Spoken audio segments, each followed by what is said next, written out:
اللهم صل على محمد اللهم صل على سيدنا محمد اللهم صل على سيدنا ومولانا محمد. السلام عليكم ورحمة الله وبركاته. وعليكم السلام ورحمة الله. الله أكبر الله أكبر الله أكبر الله أكبر. أشهد أن لا إله إلا الله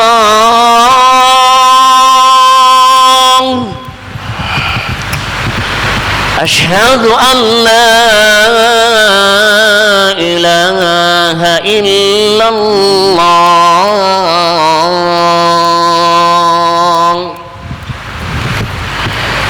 أشهد أن محمدًا رسول الله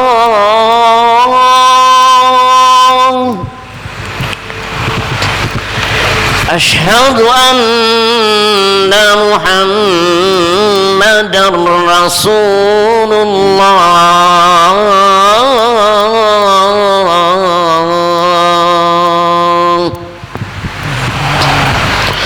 حي على الصلاة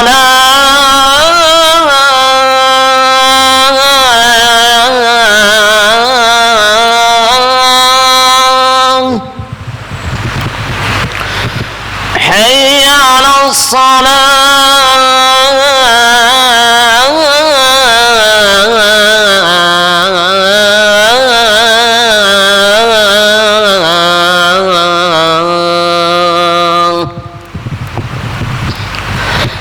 حي على الفلاح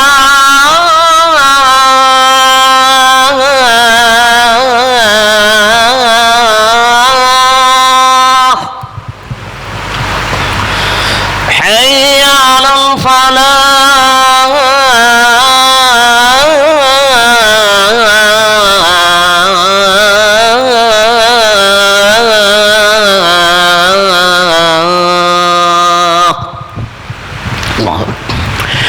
الله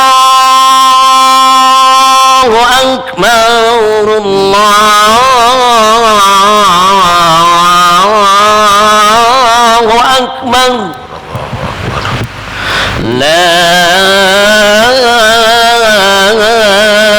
إله إلا الله.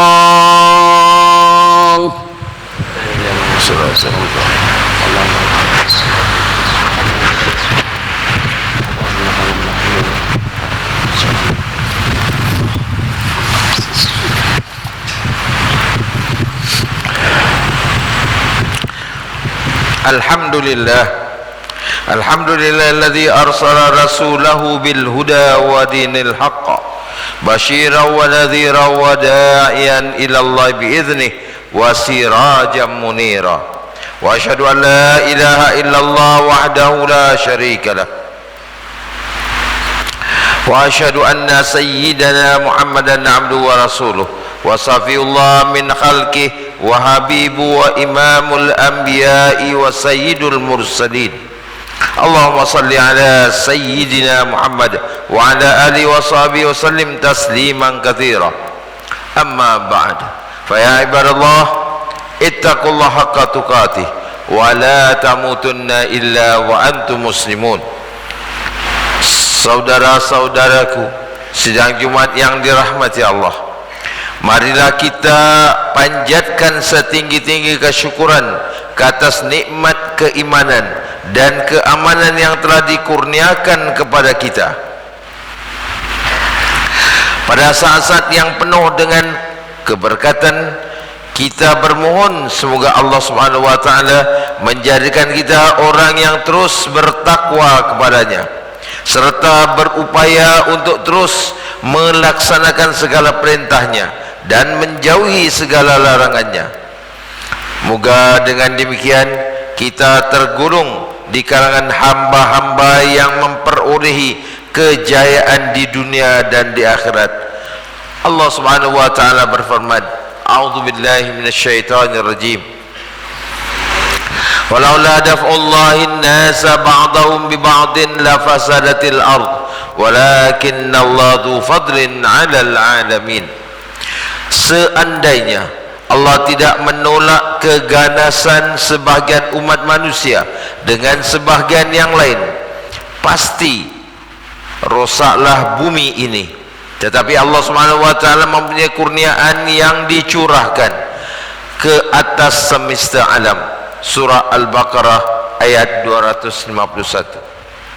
Saudara, seandainya kita menelusuri sejarah dunia satu-satu dengan insaf, serta kita akan dapati bumi yang luas ini adalah medan pertarungan antara mereka yang menginginkan kebaikan dan kebenaran dan individu yang menginginkan keburukan dan kebatilan. Kadangkala kebenaran yang menang dan kadangkala kebatilan yang menang. Pergisiran antara keduanya akan berterusan hingga Allah Subhanahu wa taala mewariskan bumi ini kepada hamba-hambanya yang cinta kepada kedamaian, keamanan, kebaikan dan kebajikan. Hari ini saja kita menyaksikan perkembangan yang amat dikesali. Pergolakan politik di sana sini mencetuskan perbalahan dan peperangan dan menjejas kehidupan umat yang tidak bersalah. Sebagai insan dan muslim yang berjiwa ihsan, kita semestinya amat terkesan, sedih dan bahkan timbul kemarahan menyaksikan perkembangan yang menyedihkan ini. Nah, disinilah terletaknya peranan agama yang sangat diharapkan membimbing kita untuk menjunjung kebaikan dan mengekang kejahatan. Ini kerana agama kita menginginkan kebaikan dan pembangunan serta pemakmuran, bukan kehancuran, kerosakan dan pembinasaan. Saudara-saudaraku sidang Jumat yang dirahmati Allah, perlu kita sekalian sedari bahawa pergolakan yang melanda insan hari ini di pelbagai rantau di benua seperti di Timur Tengah, di benua Afrika, di Asia Barat, bahkan juga politik yang berlaku di rantau Asia Tenggara ini, yang merupakan satu fenomena yang amat rumit dan kompleks. Ia bukan hanya menyebabkan oleh faktor agama saja seperti sebahagian kita sangkakan, bahkan ia juga disebabkan oleh faktor lain seperti kuasa, isu perbezaan kaum atau budaya, kepentingan ekonomi, sejarah dan lain-lain lagi. Ianya tidak mungkin berubah secara tiba-tiba dan tidak mungkin berakhir dengan sekelip mata. Isu sedemikian sudah pastinya mengambil masa yang agak panjang, berkemungkinan bertahun lamanya, kerana penglibatan pelbagai pihak yang mempunyai kepentingan-kepentingan yang berbeza. Justru itu, kita perlu bersikap objektif dan tidak membiarkan emosi dan kemarahan menguasai diri kita. Adalah amat mudah untuk pihak-pihak tidak bertanggungjawab menggunakan pergolakan yang melibatkan muslim sebagai senjata untuk melaga-lagakan antara masyarakat Islam dan bukan Islam. Bahkan kisah-kisah serta gambar-gambar menyayat hati, menggesak mangsa-mangsa pergolakan dan peperangan telah dan akan terus dijadikan sumbu untuk menyamarakkan api kebencian dalam sanubari masyarakat Islam terhadap masyarakat lain yang tidak terlibat langsung dalam pergolakan tersebut. Disinilah kita berharap nilai-nilai agama Islam dapat memandu kita dan keluarga. Saya teringat akan pesan Rasulullah sallallahu alaihi wasallam dalam sebuah hadis, wa thalathun munjiyat hasyatullah fi sirri wal alaniyah wal qasdu fil faqr wal ghina wal adlu fil ghadab war ridha. Dan 3 perkara yang menjadi penyelamat takut kepada Allah dalam keadaan sendirian dan keadaan terbuka, berjimat cermat ketika susah dan senang, dan berlaku adil ketika marah dan reda. Hadis riwayat Ibnu Hibban. Hadis ini mengingatkan kita kepentingan untuk berlaku adil meskipun dalam keadaan marah atau hampa. Seorang muslim perlu terus menjadi pendorong dalam mengingatkan kualiti dan kemuliaan manusia, serta memungkinkan untuk memberi sumbangan dan bantuan manusiawi. Untuk itu saudara, dalam berhadapan dengan pergolakan yang sedang kita saksikan berlaku di dunia ini, terdapat beberapa panduan yang boleh kita petik daripada agama kita. Pertama, seandainya Anda ingin berdoa, sebaiknya berdoa yang kandungannya membawa kepada pembangunan manusia, kesatuan dan kesejahteraan sejagat. Berdoalah agar Allah memberikan huraian kepada pergolakan dan supaya keselamatan dan keamanan dikembalikan kepada mereka yang terjejas. Ini adalah lebih membangun daripada mendoakan kehancuran semata-mata. Rasulullah SAW pernah disakiti oleh penduduk Taif, dan baginda juga pernah luka parah ketika di Uhud.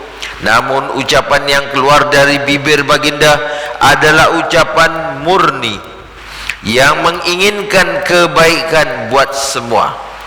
Inni lam ab'ats la'anan wa innama bu'itsu rahmatan.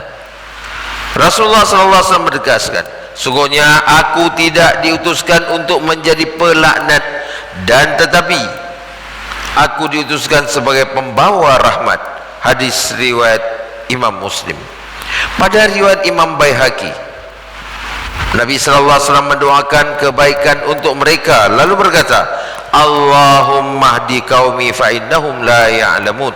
Ya Allah, berilah petunjuk kepada kaumku, sungguhnya mereka tidak mengetahui. Hadis Imam Baihaqi. Kedua, dalam keadaan kita sedang marah dan ingin melakukan sesuatu untuk mangsa pergolakan, salurkanlah tenaga tersebut ke arah usaha-usaha yang positif dan membawa manfaat kepada semua. Andai kata Anda melihat dan mendengar sesuatu yang membuat diri Anda marah, maka hendaklah Anda bertenang dahulu. Berikan sedikit ruang untuk Anda berfikir, dan seandainya bertindak dengan penuh hikmah. Jika Anda ingin menghulurkan bantuan keuangan sebagai contoh, pastikan ia disalurkan kepada badan bantuan kemanusiaan yang berdaftar dan mempunyai rekod yang jelas. Ini adalah agar semua Anda benar-benar dapat sampai kepada mangsa yang ditujukan dan bukan kepada pihak yang tidak bertanggung jawab. Inilah yang diajarkan Al-Quran untuk menolak sesuatu keburukan dengan kebaikan.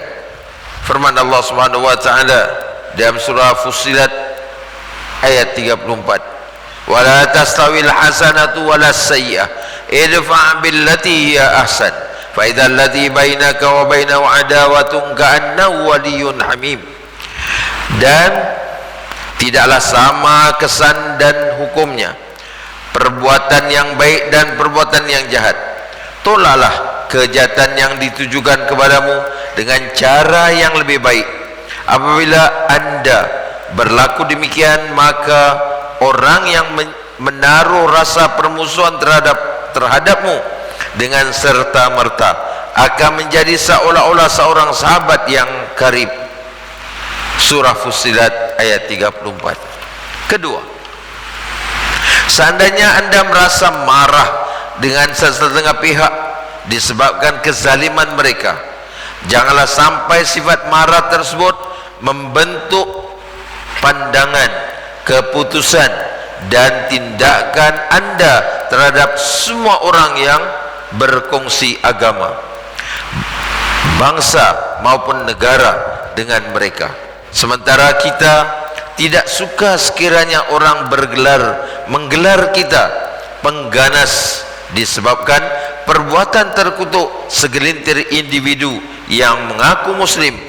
Begitu hendaknya kita tidak berkelakuan demikian terhadap orang lain. Bukankah Al-Quran telah mendidik kita untuk berlaku adil melalui firman Allah Subhanahu wa taala, "Wala yajrimannakum syana'anu qaumin 'ala alla ta'dilu, i'dilu huwa aqrabu littaqwa." Dan janganlah sekali-kali kebencianmu terhadap suatu kaum mendorong kamu untuk berlaku tidak adil. Berlaku adillah, kerana adil itu lebih dekat kepada takwa. Al-Maidah ayat 8. Agama mengajar kita untuk berlaku adil pada bila-bila masa, berlaku adil kepada siapa saja, dan berlaku adil di mana jua kita berada. Saudara-saudaraku sidang Jumat yang dirahmati Allah, dalam kesempatan kita yang berada dalam situasi aman dan damai, marilah kita panjatkan doa kesejahteraan buat saudara-saudara kita yang sedang dalam ujian. Semoga Allah mengangkat ujian dan musibah yang sedang mereka deritai. Ya Allah, Ya Rahman, Ya Rahim, Amin. kami memohon belas kasih-Mu ya Allah. Amin. Bantulah saudara-saudara seinsan dan seagama kami ya Allah. Amin. Di seluruh pelosok bumi-Mu. Amin. Ya Allah, kami memohon kepadamu, Amin. kukuhkanlah kekuatan mereka, Amin. utuhkanlah kedudukan mereka. Amin. Ya Allah, lindungilah dan janganlah Engkau palingkan rahmat-Mu daripada mereka. Amin. Bantulah mereka dan janganlah Engkau biarkan mereka bersendirian menghadapi dugaan ini. Amin. Ya Allah, Ya Fattah, Ya Alim, kurniakanlah petunjuk-Mu dan satukanlah hati-hati mereka yang terlibat dalam pergolakan di mana Amin. rantau Timur Tengah maupun Asia untuk mencari huraian damai yang memberi kesejahteraan buat semua. Satu padukanlah jiwa-jiwa mereka dengan rasa kasih sayang. Amin. Kokohkanlah azam mereka dalam berbuat kebajikan dan kebaikan amal. Amin. Jadikanlah negara ini negara yang aman, tentram dan dirahmati. Amin. Wahai Tuhan yang Maha Pemurah, duhai Hakim yang amat adil penghakimannya, wahai perencana yang hebat perencanaannya. Amin ya Rabbal Alamin.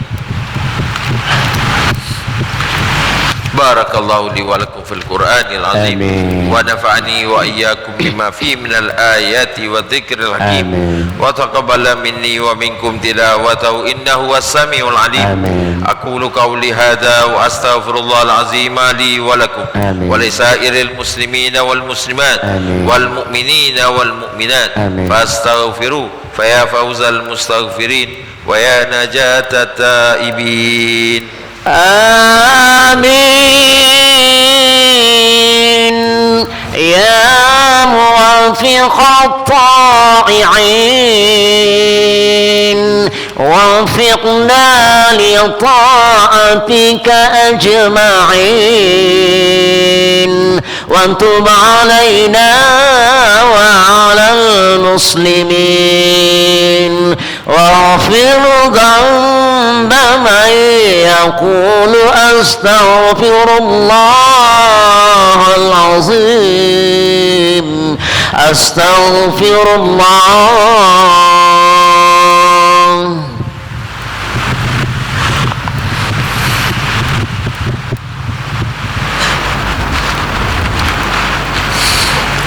lillahi hamdan katsiran kama amar. Wa asyhadu an la ilaha illallah wahdahu la syarika lah. Iqraran bi rububiyyati wa raman liman jahada bi wa kafar. Wa asyhadu anna sayyidana Muhammadan abduhu wa rasuluh sayyidul khalaiq wal bashar. Allahumma salli wa sallim ala sayyidina Muhammad wa ala alihi wa ashabihi mashrabihil ghurar. Amma ba'd. Fa ya ibadallah, ittaqullaha ta'ala fima amar wa antahu amma nahakum anhu wa zajar. Ala sallu wa sallimu ala nabiyil mustafa khairul anam. Faqad amarana Allah bidzalika haitsu qala fi kitabil aziz. Inna Allah wa malaikatahu yusalluna 'alan nabi ya ayyuhalladzina amanu sallu 'alaihi wa sallimu taslima. Allahumma salli wa sallim wa barik 'alaihi. Allahumma salli wa sallim ala sayyidina Muhammad wa ala ali sayyidina Muhammad kama sallaita wa sallamta ala sayyidina Ibrahim wa ala ali sayyidina Ibrahim fil 'alamin innaka Hamidum Majid. وارض اللهم عن الخلفاء الراشدين المهديين أبي بكر وعمر وعثمان وعلي رضي الله عنهم والتابعين وتابعي التابعين وتابعين بإحسان إلى يوم الدين وعنا معهم وفيهم برحمتك يا أرحم الراحمين. اللهم اغفر للمؤمنين والمؤمنات والمسلمين والمسلمات الأحياء منهم والأموات. اللهم علي كلمة الإسلام. اللهم علي بنا كلمة الإسلام وارفع بنا راية القرآن. اللهم إنا نسألك أن تفقهنا في ديننا وأن تعلمنا ما ينفعنا وأن تنفعنا بما علمتنا. عباد الله، إن الله يأمر بالعدل والإحسان وإيتاء ذي القربى وينهى عن الفحشاء والمنكر والبغي يعظكم لعلكم تذكرون. فاذكروا الله العظيم يذكركم واشكروا على نعمه يزدكم واسألوا من فضله يعطيكم ولذكر الله أكبر والله يعلم ما تصنعون. والسلام. الله أكبر الله أكبر. أشهد أن لا إله إلا الله. أشهد أن محمد رسول الله.